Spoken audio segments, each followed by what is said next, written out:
The birth of video game rivalry. The story of console wars begins long before gamers argued on forums or compared specs on YouTube. In the late 1970s, gaming was still a new idea, something that mostly lived in arcades and science labs. When the first home consoles arrived, the excitement was immediate. People could finally play digital games in their living rooms. But the moment companies realized how big this could become, competition started. Atari became the early leader almost by accident. Its games were simple, but they felt magical for the time. The success attracted dozens of smaller companies who wanted in, and this wave of competition laid the foundation for the first true rivalry in gaming history, Atari versus Mattel. The first real fight. Atari had the early advantage, but Mattel's Intellivision introduced something the world had never seen. A console that advertised itself as technically superior. Mattel claimed its graphics were sharper and its games more advanced.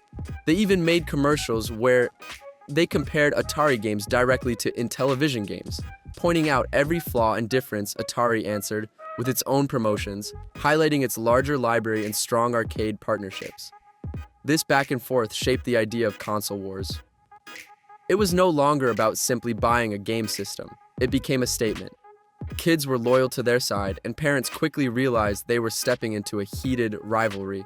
The industry was still young, but the tension between these two companies showed how passionate gamers could be. ColecoVision enters the arena.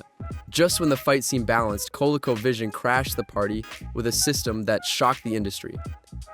It delivered some of the closest arcade-style graphics players had ever seen. Games like Donkey Kong looked far more accurate on the ColecoVision than on its competitors. Gamers who cared about visual quality immediately paid attention. Suddenly, the battle became a three-way contest. Atari held on through brand recognition, Intellivision kept pushing its technical strengths, and ColecoVision became the system for players who wanted the most faithful arcade experience at home.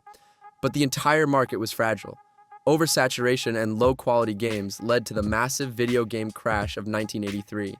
All three giants were caught in the collapse, proving that a console war can end, not because someone wins, but because everyone falls together. Nintendo steps in and resets the game. After the crash, most companies assumed video games were finished. Nintendo saw an opportunity.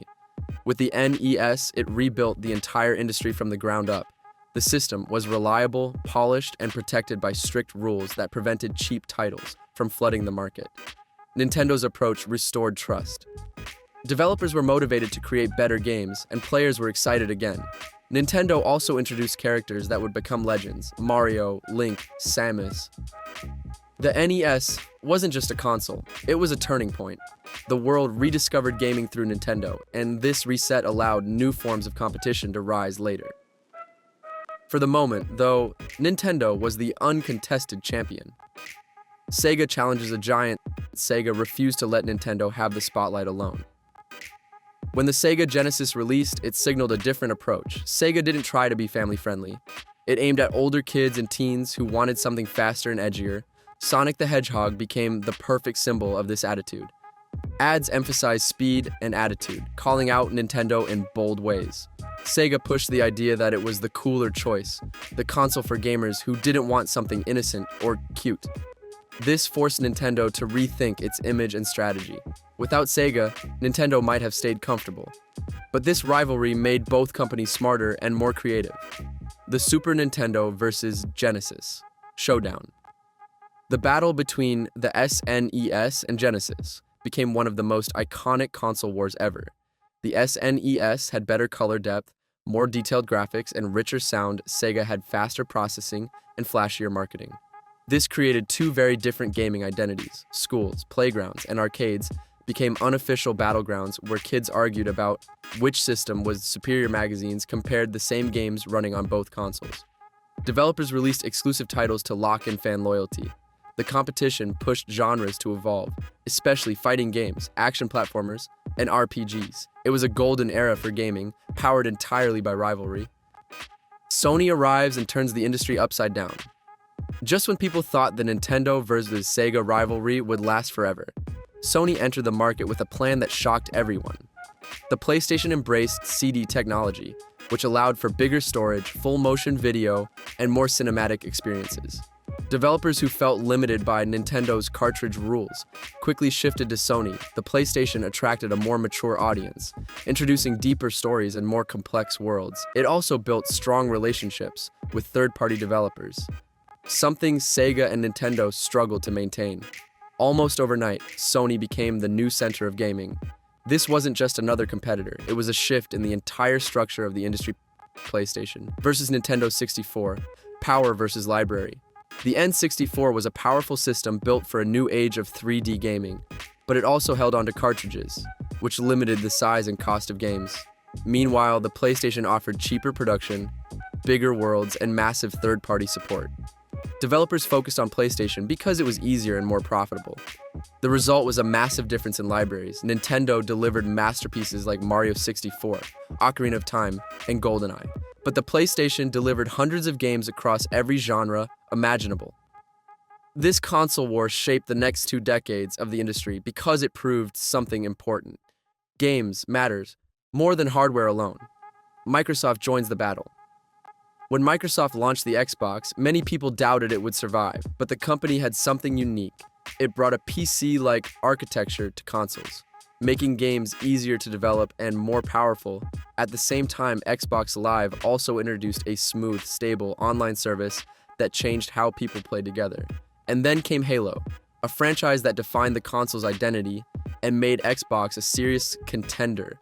Microsoft's entry turned the console war into a long-term triangular rivalry that continues today. PlayStation 2 dominates the entire market. The PS2 became the most successful console ever made.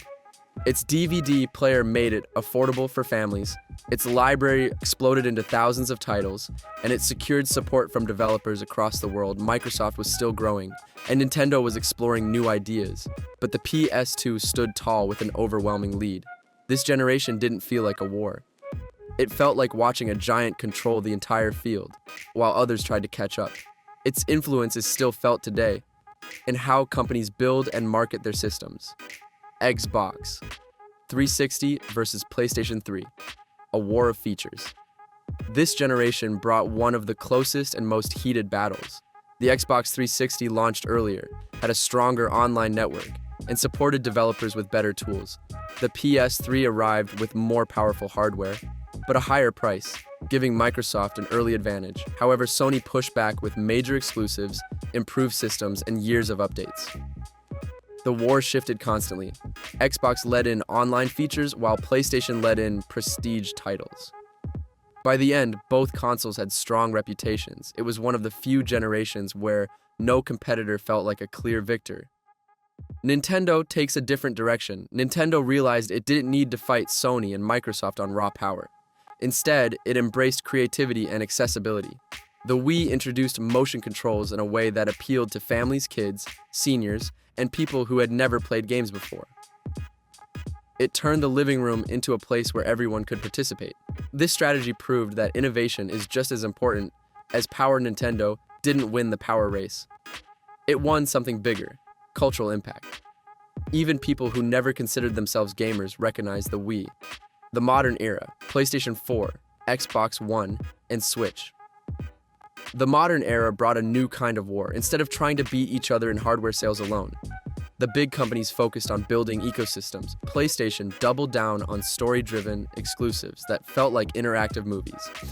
Microsoft invested in services like Game Pass, giving players a library of games for a monthly fee. Nintendo launched the Switch, a hybrid system that blended handheld and home console play into one device. Each company created a different path. The war shifted from direct attacks to long-term planning and customer loyalty.